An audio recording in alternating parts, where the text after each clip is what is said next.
Et tout le monde, c'est surtout par rapport à Ferran Torres qui devrait donc signer au Barça dans les prochaines heures. Et je peux vous cacher que de base la vidéo n'était pas du tout prévue. Maintenant, quand j'ai vu toutes les infos qui sont tombées aujourd'hui, bah, je me suis senti obligé d'en parler parce que vraiment le dossier est très très chaud. Donc on parlera des infos et puis je donnerai mon avis un petit peu, même si je l'ai donné, mais surtout voir un petit peu qu'est-ce qu'il pourra apporter à cette équipe-là du Barça directement à court terme. Et donc voilà, on va commencer par les infos. Alors comme vous le savez depuis un petit temps, on parle de ces rumeurs-là. Et on sait très bien que le Barça et Ferran Torres ont eu déjà un accord. Donc Ferran Torres veut rejoindre le club, le Barça veut Ferran Torres, ça on le sait. Après le truc, c'est qu'il fallait encore convaincre Manchester City. Et là, c'est chose faite parce qu'en gros, on parle de 45 à 55 millions d'euros. Maintenant, le truc, c'est qu'il y a des infos qui se diversent en fait. Il y a quelques médias qui disent 45 millions d'euros, d'autres qui disent 55 millions d'euros, donc on ne sait pas trop, mais en tout cas ce sera soit l'un soit l'autre, mais moi je pense plutôt que ce sera 55 millions d'euros, donc c'est quand même une belle somme. Maintenant le truc qui compense énormément c'est son salaire, parce qu'il va baisser son salaire, et on parle d'un salaire de 5 millions d'euros brut, et je dis bien brut, donc vraiment c'est très peu élevé pour un joueur comme ça qui est international espagnol, qui joue quand même à Manchester City, qui arrive au Barça. Honnêtement, le Barça s'en sort très bien là-dessus. Donc, du coup, quand on regarde l'amortissement, on regarde donc le prix du transfert. Imaginez, c'est sur 5 ans, donc on va étaler sur 5 ans. On rajoute aussi le salaire. Et du coup, vu que c'est un petit salaire, ça va pas non plus coûter très cher au Barça. Bon, c'est vrai que ça aurait été mieux de négocier moins que 55 millions d'euros. Mais après, franchement, faut pas oublier que de base, on parlait de 60 à 70 millions d'euros que demandait Manchester City. Donc, ils ont quand même déjà bien baissé. Mais voilà, on va commencer maintenant par parler de mon avis déjà. Donc, comme je l'ai déjà dit, vous savez très bien, il y a des choses qui me rassurent énormément. Déjà, le fait est qu'il est déjà joué donc, en Espagne à Valence, il connaît déjà le championnat, et puis c'est un espagnol, donc il connaît déjà la langue aussi. Donc ça, c'est deux choses très importantes.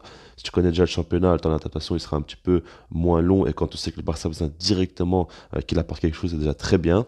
Et en plus de ça, donc la langue, pour s'intégrer, plus le fait est qu'il y ait beaucoup de joueurs qui jouent en Espagne au Barça, et donc il connaît déjà très bien, il est déjà proche avec eux, et là-dessus, pour s'intégrer dans le groupe, c'est quand même une très bonne chose. Et après ça, on sait très bien que le Barça, c'est un club, surtout maintenant avec Xavi, qui veut mettre en avant les préceptes qu'on connaît très bien.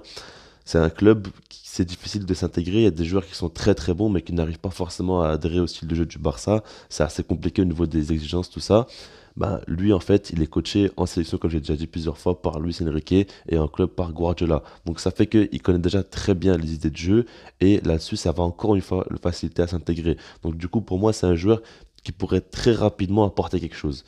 Le seul petit bémol, on va dire, c'est par rapport au fait qu'il revient à peine de blessure là actuellement. Il a repris l'entraînement, je pense, il y a une semaine ou deux grand max.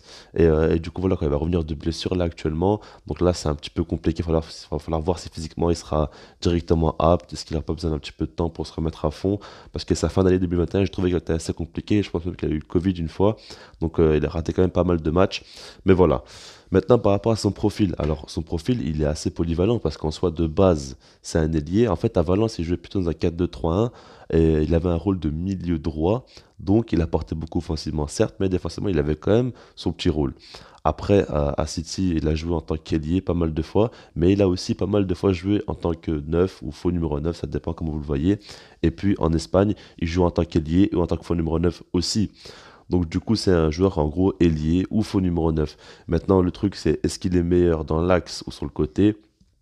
Je sais pas trop vous dire parce que en fait c'est pas un joueur qui est très très rapide, qui a beaucoup d'explosivité, mais en tout cas c'est un joueur qui est très technique et qui est plutôt à l'aise devant le but. Et puis il a une dimension physique elle est intéressante, il fait 1m84, il peut aussi prendre des ballons de la tête même si il n'a pas un super jeu de tête.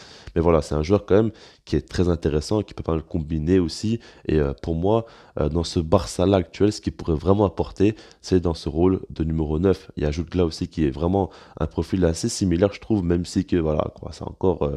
c'est pas le même niveau, tout ça, bien évidemment. Mais je là dans son profil, je trouve que c'est un petit peu similaire. Après voilà, ça c'est une comparaison que j'ai fait moi-même. Mais par rapport à Ferran Torres, ouais, je pense que dans ce poste de numéro 9 là, il pourrait être très bien, très intéressant. Imaginez qu'on l'entoure avec Ansu Fati et Dembélé, deux vrais ailiers sur les côtés. En plus de ça, un Gavi, un Frenkie de Jong qui pourrait se rapprocher donc de Ferran Torres pour combiner. ça peut être automatiquement très intéressant. Et je pense qu'il pourrait être vraiment très bon là-dedans. En fait, au niveau du Barça, ce qu'on a vraiment besoin actuellement à tout prix, c'est un joueur capable de mettre des buts. Et Ferran Torres, c'est pas un joueur qui va claquer 20, 30 buts par saison ou quoi. En tout cas, pas pour l'instant. Mais il est très jeune aussi. Il a encore une grosse marge de progression. Mais c'est pas un joueur non plus qui va t'assurer beaucoup de buts. Mais c'est un joueur qui arrive toujours à marquer des buts. Que ce soit en sélection ou en club, il marque toujours ses petits buts, tout ça. Il arrive toujours à s'en sortir.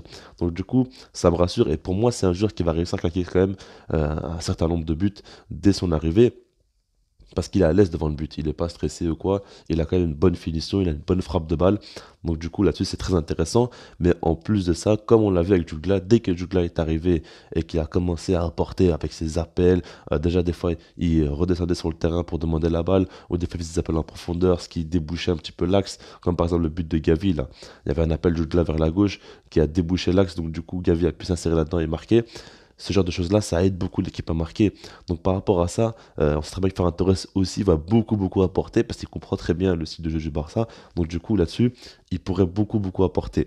Et là franchement, ça me rassure. Offensivement, c'est sûr qu'on sera plus fort. Surtout que Memphis Depay et bien évidemment Ansu Fati seront de retour. Donc pour marquer des buts, ça va être très intéressant. Ansu Fati et Ferran Torres ont déjà joué ensemble, donc se connaissent plutôt bien. Ils n'ont pas non plus joué énormément de matchs, mais quelques matchs ensemble. Et ils s'entendent bien sur le terrain. Donc du coup, ça c'est très intéressant. Mais voilà, moi ce qui me plaît vraiment dans cette arrivée-là, c'est que Ferran Torres est prêt à baisser ce salaire carrément pour venir au Barça. Ça prouve vraiment qu'il a envie de jouer pour ce club. Et là-dessus, ça me fait très plaisir. Aussi que le Barça puisse mettre 45 à 55 millions d'euros en hiver, alors que tout le monde dit qu'on n'a pas d'argent, pas d'argent. Ça fait combien de temps que je vous dis que les gars, c'est pas une question de liquidité.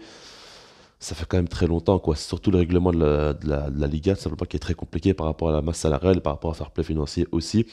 Mais voilà, là actuellement le Barça, s'il recrute Ferran Torres, pour moi ce serait une très bonne chose. Il va beaucoup apporter offensivement. Et c'est vrai que défensivement c'est catastrophique. Maintenant, ce serait bien qu'au moins offensivement on arrive à être dangereux. Parce que je me dis que si jamais le pressing de Xavi devient de plus en plus efficace, qu'on arrive à récupérer des balles en pressant et en défendant haut, il faudrait au moins qu'on ait aussi une bonne attaque capable de mettre pas mal de buts par match aussi. Et du coup, là, on sera déjà beaucoup mieux. Parce que là, le problème, c'est que défensivement, c'est catastrophique, mais offensivement aussi, c'est dur de marquer des buts. Donc, du coup, là, ça sera quand même beaucoup mieux. Avec le retour de Memphis Depay, comme je l'ai dit, Ansu Fati, puis l'arrivée de Ferran Torres, ça peut que nous aider à marquer plus de buts, à être plus dangereux. Et si on est plus dangereux, les équipes adverses aussi ont moins de facilité à se lâcher offensivement. Donc, du coup, ça va automatiquement faire que tout ira mieux. Et voilà, moi, en tout cas, je suis très content de l'arrivée de Ferran Torres. J'ai hâte de voir ce qu'il pourra apporter au Barça. Et puis voilà quoi. Donc, comme je vous l'ai dit, ça devrait être officiel très prochainement, dans les prochains jours ou plus tard. Et en fait, c'est un petit peu lié aussi à la prolongation de Dembélé. Pour que le Barça puisse l'inscrire, tout simplement, il va falloir que Dembélé prolonge et baisse son salaire.